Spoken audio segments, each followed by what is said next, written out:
Committee ਦੇ ਪ੍ਰਧਾਨ ਭਾਈ ਗੋਬਿੰਦ ਸਿੰਘ ਲੌਂਗੋਵਾਲ ਨੇ ਮਾਨਸਾ ਵਿਖੇ ਸਿੱਖ ਭਾਈਚਾਰੇ ਦੇ ਉਹਨਾਂ ਲੋਕਾਂ ਨੂੰ ਸਨਮਾਨਿਤ ਕੀਤਾ ਜਿਨ੍ਹਾਂ ਨੇ ਮਰੀਜ਼ਾਂ ਲਈ ਲੰਗਰ ਦੀ ਸਹੂਲਤ ਦਿੱਤੀ। ਇਹ ਭਾਈਚਾਰਾ ਹਮੇਸ਼ਾ ਦੁਖੀ ਲੋਕਾਂ ਲਈ ਕੰਮ ਕਰਦਾ ਆ ਰਿਹਾ ਹੈ, ਬੇਸ਼ੱਕ ਉਹ ਦੇਸ਼ ਵਿੱਚ ਹੋਵੇ ਜਾਂ ਵਿਦੇਸ਼ ਵਿੱਚ। ਸੰਗਤ ਨੇ ਹਮੇਸ਼ਾ ਹੀ ਇਸ ਉਦੇਸ਼ ਦੀ ਕਾਮਨਾ ਕੀਤੀ ਹੈ। ਮਾਨਸਾ ਅਕਾਲੀ ਦਲ ਦੇ ਸ਼ਹਿਰੀ ਪ੍ਰਧਾਨ ਪ੍ਰੇਮ ਅਰੋੜਾ ਦਾ ਧੰਨਵਾਦ ਕਰਦਿਆਂ ਕਿਹਾ ਕਿ ਅਕਾਲੀ ਦਲ ਨੇ ਤਾਲਾਬੰਦੀ ਤੋਂ ਪ੍ਰਭਾਵਿਤ ਲੋਕਾਂ ਨੂੰ ਜਿੱਥੇ ਲੰਗਰ ਦਾ ਪ੍ਰਬੰਧ ਕੀਤਾ ਉੱਥੇ ਹੀ ਉਹਨਾਂ ਨੂੰ ਰਾਸ਼ਨ ਵੀ ਪ੍ਰਦਾਨ ਕੀਤਾ। ਉਹਨਾਂ ਸਮੂਹ ਸਿੱਖ ਸੰਗਤ ਦਾ ਧੰਨਵਾਦ ਕਰਦਿਆਂ ਕਿਹਾ ਕਿ ਉਹਨਾਂ ਨੂੰ ਇਸੇ ਤਰ੍ਹਾਂ ਲੋਕ ਭਲਾਈ ਲਈ ਸੇਵਾ ਦੇ ਕੰਮ ਕਰਦੇ ਰਹਿਣਾ ਚਾਹੀਦਾ ਹੈ।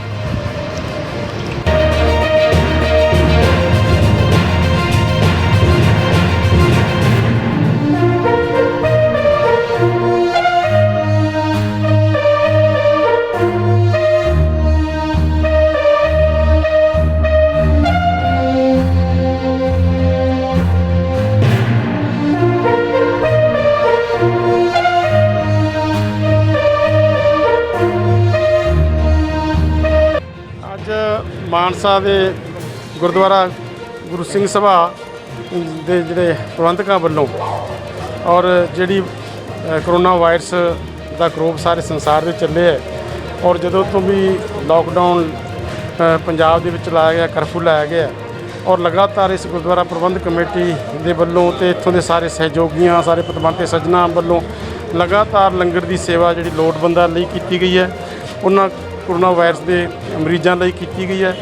ਅੱਜ ਤੱਕ ਵੀ ਸਾਰੀ ਇਹਦਾ ਗੁਰੂ ਘਰ ਵੱਲੋਂ ਸੇਵਾ ਜਿਹੜੀ ਹੈ ਉਹ ਹਸਪਤਾਲ ਵਿੱਚ ਵੀ ਜਿਹੜੇ ਮਰੀਜ਼ ਨੇ ਉਹਨਾਂ ਵਾਸਤੇ ਵੀ ਭੇਜੀ ਜਾਂਦੀ ਹੈ ਔਰ ਇੱਕ ਜਿੱਥੇ ਇਕਾਂਤਵਾਸ ਵਿੱਚ ਜੋ ਮਰੀਜ਼ ਰਹਿ ਰਹੇ ਨੇ ਉਹਨਾਂ ਵਾਸਤੇ ਵੀ ਭੇਜੀ ਜਾ ਰਹੀ ਹੈ। ਸੋ ਮੈਂ ਸਮਝਦਾ ਕਿ ਇਹਨਾਂ ਦੀ ਅੱਜ ਅਸੀਂ ਸਾਰਿਆਂ ਦਾ ਮਾਣ ਸਨਮਾਨ ਕਰਨ ਵਾਸਤੇ ਇੱਥੇ ਆਏ ਨੇ। ਗੁਰੂ ਮਹਾਰਾਜ ਦੀ ਬੜੀ ਕਿਰਪਾ ਇਹਨਾਂ ਉੱਤੇ, ਇਹ ਲਗਾਤਾਰ ਜਿਹੜੀ ਇਸ ਤਰ੍ਹਾਂ ਦੀ ਲੰਗਰ ਦੀ ਸੇਵਾ ਇਹ ਕਰਦੇ ਰਹਿਣਗੇ। ਬਹੁਤ ਹੀ ਮਾੜੀ ਬਿਮਾਰੀ ਜੋ ਸਾਡੇ ਦੇਸ਼ ਦੇ ਵਿੱਚ ਆਈ ਸੀ, ਉਹਦੇ ਤਹਿਤ ਜਿੱਥੇ SGPC ਨੇ ਪੂਰੇ ਪੰਜਾਬ ਦੇ ਅੰਦਰ ਲੰਗਰਾਂ ਦੀ ਸੇਵਾ ਕੀਤੀ ਹੈ ਕਿਉਂਕਿ ਪਰੰਪਰਾ ਬਣਦੀ ਹੈ ਗੁਰੂ ਘਰ ਦੀ। ਉਹਦੇ ਤਹਿਤ ਮਾਨਸਾ ਗੁਰਦੁਆਰਾ ਸਿੰਘ ਸਭਾ ਦੇ ਵਿੱਚ ਪੂਰੀ ਇੱਥੋਂ ਦੀ ਟੀਮ ਨੇ, ਪ੍ਰਧਾਨ ਸਾਹਿਬ, ਮੈਂਬਰ ਸਾਹਿਬਾਨ ਜਾਂ ਹੋਰ ਸਾਡੇ ਸ਼ਹਿਰ ਦੇ ਜੋ ਪਤਵੰਤੇ ਸੱਜਣ ਨਾਲ ਜੁੜੇ ਹੋਏ ਸੀ, ਪੂਰਾ ਸਹਿਯੋਗ ਦਿੱਤਾ। ਉਹਨਾਂ ਦਾ ਧੰਨਵਾਦ ਕਰਨ ਵਾਸਤੇ ਅੱਜ SGPC ਦੇ ਪ੍ਰਧਾਨ ਸਾਹਿਬ ਲੌਂਗੋਵਾਲ ਸਾਹਿਬ ਇੱਥੇ ਪਹੁੰਚੇ ਸੀ। ਉਹ ਸਮੁੱਚੀ ਸੰਗਤ ਦਾ ਉਹਨਾਂ ਨੇ ਧੰਨਵਾਦ ਕੀਤਾ ਔਰ ਨਾਲੇ ਸੰਦੇਸ਼ ਦਿੱਤਾ ਵੀ ਇਸ ਮਹਾਮਾਰੀ ਤੋਂ ਬਚਣ ਲਈ ਸਾਨੂੰ ਸੋਸ਼ਲ ਡਿਸਟੈਂਸ ਔਰ ਮਾਸਕ ਲਾ ਕੇ ਰੱਖਣਾ ਚਾਹੀਦਾ। ਸਾਰਿਆਂ ਨੂੰ ਇਹ ਸਿੱਖਿਆ ਦਿੱਤੀ। ਵਾਹਿਗੁਰੂ ਜੀ ਕਾ ਖਾਲਸਾ, ਵਾਹਿਗੁਰੂ ਜੀ ਕੀ ਫਤਿਹ।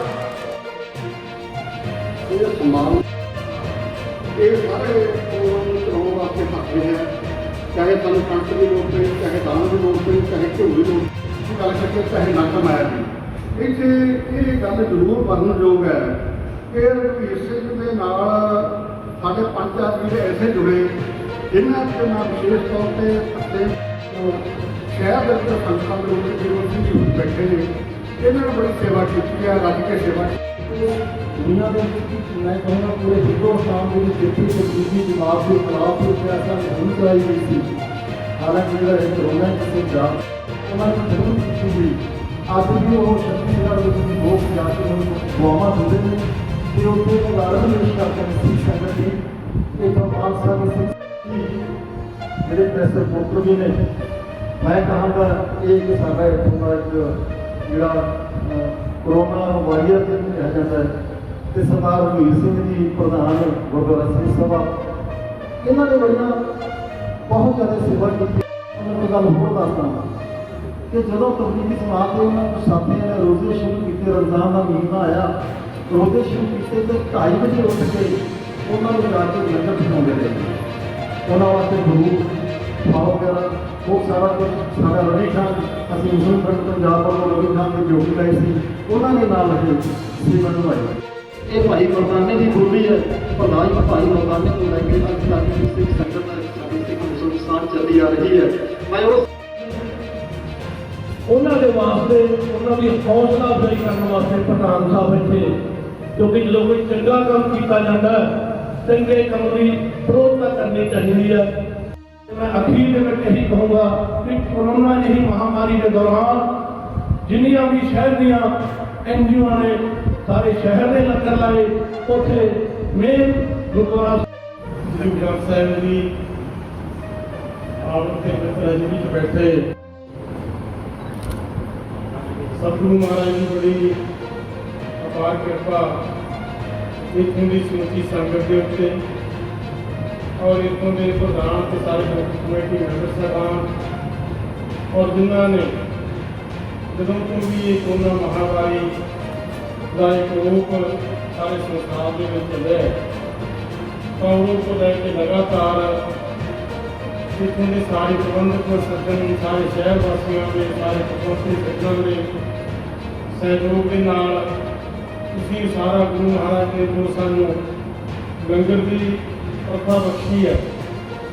ਔਰ ਗੁਰੂ ਦੀ ਕਿਰਪਾ ਦੇ ਨਾਲ ਸਾਰੀ ਲੰਗਰ ਦੀ ਪ੍ਰਥਾ ਜਿਹੜੀ ਹੈ ਗਰੀਬਾਂ ਵਾਸਤੇ ਲੋੜਵੰਦਾਂ ਵਾਸਤੇ ਲਗਾਤਾਰ ਉਹ ਚੱਲਦੀ ਹੈ। ਸੋ ਇਹ ਮੈਂ ਸਮਝਦਾ ਗੁਰੂ ਦਾ ਬਹੁਤ ਬੜੀ ਸਾਡੇ ਦੇ ਬਖਸ਼ਿਸ਼ਾਂ ਨੇ। ਜਿੱਥੇ ਕਿਤੇ ਵੀ ਗੁਰੂ ਦੀ ਕਿਰਪਾ ਦੇ ਨਾਲ ਗੁਰੂ ਘਰਾਂ ਸਥਾਪਿਤ ਹੋਏ ਨੇ ਜਾਂ ਸਿੱਖ ਸੰਗਤਾਂ ਕਿਸੇ ਸ਼ਹਿਰ ਵਿੱਚ ਨੇ ਕਿਸੇ ਕਸਬੇ ਵਿੱਚ ਨੇ ਕਿਸੇ ਦੇਸ਼ ਵਿੱਚ ਨੇ ਸਾਰੇ ਸੰਸਾਰ ਦੇ ਵਿੱਚ ਅੱਜ ਇਹਨਾਂ ਸਾਰੇ ਹੀ ਸਿੱਖ ਸੰਗਤਾਂ ਦੀ ਬੜੀ ਸ਼ਲਾਘਾ ਹੋਈ ਹੈ। ਬਹੁਤ ਵੱਡੇ ਵੱਡੇ ਦੇਸ਼ਾਂ ਨੇ ਜਿਹੜੇ ਅਮਰੀਕਾ ਵਰਗੇ ਸਭ ਤੋਂ ਵੱਡੀ ਸ਼ਕਤੀ ਜਿਹਨੂੰ ਮੰਨਿਆ ਜਾਂਦਾ ਹੈ ਔਰ ਉੱਥੇ ਵੀ ਇਹ ਸਾਰੇ ਉਹਨਾਂ ਦੇ ਫੇਲ ਹੋ ਚੁੱਕੇ ਸੀ ਇਹ ਮਹਾਮਾਰੀ ਦੇ ਉੱਤੇ ਉਹਨਾਂ ਤੋਂ ਵੀ ਕੰਟਰੋਲ ਨਹੀਂ ਕੀਤਾ ਗਿਆ। ਲੇਕਿਨ ਉਹਨਾਂ ਨੇ ਇਸ ਗੱਲ ਦੀ ਸ਼ਲਾਘਾ ਕੀਤੀ ਕਿ ਜਿਹੜੀਆਂ ਸਿੱਖ ਸੰਗਤਾਂ ਨੇ ਜਿਹੜੇ ਗੁਰੂ ਘਰ ਨੇ ਗੁਰੂ ਮਹਾਰਾਜ ਦੇ ਬਖਸ਼ਣ ਨਾਲ ਸਥਾਪਿਤ ਕੀਤੇ ਹੋਏ ਇਹ ਹਰ ਸ਼ਹਿਰ ਦੇ ਵਿੱਚ ਹੋਣੇ ਚਾਹੀਦੇ ਨੇ, ਹਰ ਨਗਰ ਵਿੱਚ ਹੋਣੇ ਚਾਹੀਦੇ, ਹਰ ਦੇਸ਼ ਵਿੱਚ ਹੋਣੇ ਚਾਹੀਦੇ ਨੇ ਕਿਉਂਕਿ ਇਹਨਾਂ ਨੇ ਗੁਰੂ ਲੰਗਰ ਦੀ ਜੋ ਸੇਵਾ ਕੀਤੀ ਹੈ ਔਰ ਉਹ ਹੋਰ ਕਿਤੇ ਨਹੀਂ ਮਿਲ ਸਕਦੀ। ਇਹ ਸਿਰਫ ਤੇ ਸਿਰਫ ਸਿੱਖ ਸੰਗਤਾਂ ਦੇ ਵਿੱਚੋਂ ਇਨਾਮ ਨਾਲ ਮੇਵਾ ਜਿਹੜੇ ਨੇ ਉਹੀ ਲੰਗਰ ਦੀ ਜਿਹੜੀ ਪਰੰਪਰਾ ਹੈਗੀ ਉਹ ਚਾਲੂ ਰੱਖਦੇ ਨੇ। ਤੁਸੀਂ ਵੀ ਲਗਾਤਾਰ ਕੀਤੀ ਸ਼੍ਰੋਮਣੀ ਗੁਰਦੁਆਰਾ ਪ੍ਰਬੰਧਕ ਕਮੇਟੀ ਵੱਲੋਂ ਕਿਸੇ ਕਿਤੇ ਸਾਡੇ ਗੁਰੂ ਘਰ ਸੀ ਸਾਰੇ ਥਾਂ ਤੇ ਲਗਾਤਾਰ ਚੱਲੇ ਸਿੱਖ ਸੰਸਥਾਵਾਂ ਦੇ ਸਾਰੇ ਬਹੁਤ ਵੱਡਾ ਉਪਰਾਲੇ ਕੀਤੇ ਨੇ। ਜੇ ਲੋਕ ਬੈਠੇ ਨੇ ਉਹਨਾਂ ਨੇ ਇਸ ਕਰਕੇ ਗੁਰੂ ਦੀ ਕਿਰਪਾ ਨਾਲ ਅੱਜ ਸਾਰੇ ਪਾਸੇ ਗੁਰੂ ਦੀ ਬਖਸ਼ਿਸ਼ ਆਈ ਹੋਈ ਇਹ ਸਾਡੇ ਉੱਤੇ ਹੈ ਕਿ ਕੋਟ ਨਹੀਂ ਆਉਂਦੀ ਆਪਣੀ ਗੁਰੂ ਹੀ ਕਿਰਪਾ ਕਰਦਾ ਹੈ। ਹੁਣ ਵੀ ਤੁਸੀਂ ਲਗਾਤਾਰ ਜਿਹੜੇ ਕਰੋਨਾ ਦੇ ਮਰੀਜ਼ ਨੇ ਜੇ ਕਾਂਤਵਾਸ ਰੱਖੇ ਹੋਏ ਨੇ ਹਸਪਤਾਲਾਂ ਦੇ ਵਿੱਚ ਨੇ ਉੱਥੇ ਵੀ ਤੁਸੀਂ ਲੰਗਰ ਜਿਹੜਾ ਹੈ ਪਹੁੰਚਾਉਣੇ ਹੋ ਔਰ ਨਾਲ ਹਰ ਕੁਝ ਦਿੰਦੇ ਹੋ ਹਰ ਦੀ ਮਦਦ ਜਿਹੜੀ ਹੈ ਤੁਸੀਂ ਸੰਗਤ ਵੱਲੋਂ ਕੀਤੀ ਜਾਂਦੀ ਹੈ ਕਿਉਂਕਿ ਭਾਵੇਂ ਇਹਦਾ ਗੁਰੂ ਦੀ ਕਿਰਪਾ ਹੈ ਬੜੇ ਸਾਧਨ ਬੜਾ ਸੀਮਤ ਨੇ ਤੁਹਾਡੇ ਕੋਲ ਗੱਲ ਕੀਤੀ ਸੀ ਪੰਜਾਬੀ ਮਾਂ ਬੋਲੀ ਕਿਉਂਕਿ ਇਹ ਗੁਰੂਆਂ ਦੀ ਬੋਲੀ ਹੈ ਪੰਜਾਬੀ ਹੈ ਔਰ ਇਹਨੂੰ ਹਰੇਕ ਬੰਦਾ ਪਿਆਰ ਕਰਦਾ ਠੀਕ ਜਾਂਦੇ ਆ ਮੈਂ ਠੀਕ ਆਪਣਾ ਵੀ ਦੇਖੇ ਜਾਂਦੇ ਰਹਿੰਦੇ ਪੰਜਾਬ ਦੇ ਵਿੱਚ ਵੀ ਡੇਢ ਪੰਜਾਬੀ ਬੋਲੀ ਤੇ ਇੱਥੇ ਧਰਤੀ ਹੈ ਪਾਸਪੋਰਟ ਪੰਜਾਬ ਦਾ ਇਹ ਵੀ ਹੁਣ ਇੱਥੇ ਉਹਨਾਂ ਸਾਰੀ ਗੱਲ ਦੀ ਪ੍ਰੈਕਟਿਸ ਵੀ ਕੀਤੀ ਹੈ ਔਰ ਸਰਕਾਰ ਤੱਕ ਵੀ ਪਹੁੰਚਾਵਾਂਗੇ ਕਿ ਪੰਜਾਬੀ ਬੋਲੀ ਜਿਹੜੀ ਪੰਜਾਬੀ ਬੋਲੀ ਹੈ ਉਹਨੂੰ ਨਕਸਕਾਰ ਨਾ ਕੀਤਾ ਜਾਵੇ ਔਰ ਇਸ ਕਰਕੇ ਪੰਜਾਬੀ ਉਹਦੇ ਵਿੱਚ ਖਾਸ ਤੌਰ ਤੇ ਜਿਹੜਾ ਲੰਬੇ ਸਮੇਂ ਤੋਂ ਚੱਲਦੀ ਆ ਰਹੀ ਹੈ ਮੈਨੂੰ ਸਿੰਘ